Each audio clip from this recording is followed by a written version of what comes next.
Hey guys, tonight we're stepping back into medieval Europe, a place where logic took a long vacation and never came back. So before we begin, grab your blanket, dim the lights, maybe turn on a fan for that soft background drama, and prepare yourself. Because tonight's journey is all about how perfectly normal human behavior used to be treated like a full-on spiritual emergency. Let's start with something as simple as daydreaming. That one tiny moment when your brain takes a break from reality. Today, it's normal. But back then? Bro, in medieval Europe, drifting off for 2 seconds was basically announcing, "Hello demons, comment section open." Picture yourself as a medieval peasant. You've spent the morning breaking rocks, hauling mud, and questioning every life choice that landed you here. Your back is screaming, your knees have retired, and your soul has filed an official complaint. Naturally, your mind tries to escape. You imagine better bread, better sleep, maybe even a second shirt. Congratulations. You've just committed thought crime. Because in their world, nobody simply zones out. If your eyes wandered, villagers had only two explanations. A demon was whispering in your ear. Or worse, you were whispering back. These people had zero entertainment, zero hobbies, and unlimited paranoia. So their favorite activity? Diagnosing each other based on blinking speed.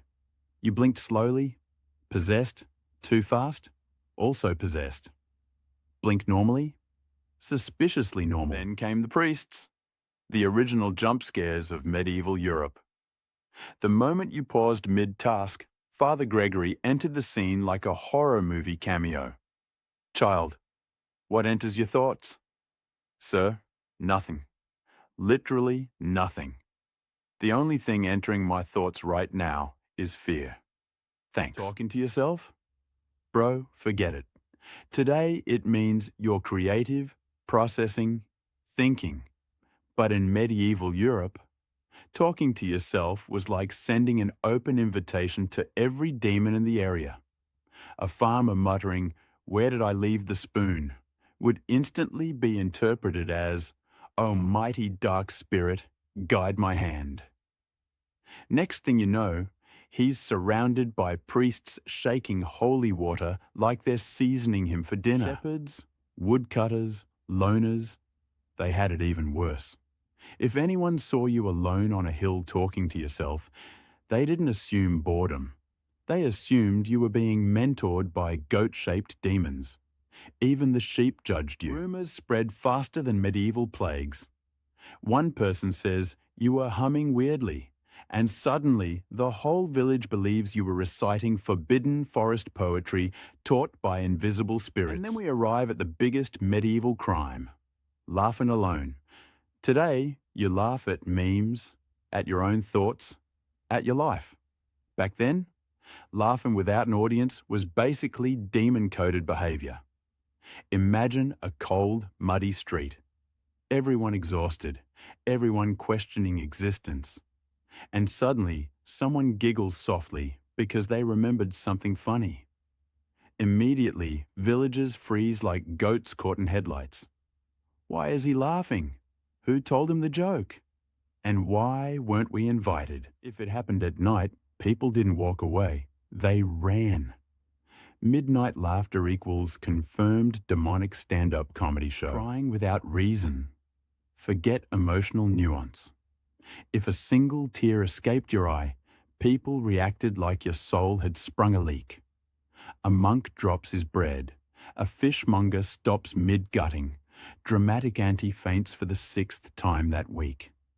Doctors arrive with leeches. Priests arrive with holy water. Bro, you were just tired. Privacy? Lol, that word didn't exist. If you wanted to be alone for 10 minutes, medieval people treated it like red alert witchcraft. Walk quietly to the edge of the village. Instant investigation committee. Why is he alone? Who is he talking to? Which spirit hired him? Even sleep wasn't safe. Oversleep, cursed by demons. Undersleep, attacked by night creatures. Take a nap at the wrong time. Your soul is probably halfway out of your body by now. But the biggest red flag of all, happiness. A smile without reason. Medieval villagers looked at you like you had signed a deal with something supernatural. Happiness was not normal. Happiness needed a full backstory, 3 witnesses, and at least one public tragedy. Kids laughing, enchanted, a noblewoman smiling, drain her blood, humours overheated. A knight looking too cheerful, clearly prideful, might be the devil's intern. In short, medieval Europe was a place where being normal was suspicious, being human was risky, and being happy was practically illegal. So sit back, relax, and be grateful you don't live in a time where blinking too slowly meant someone was calling the exorcist.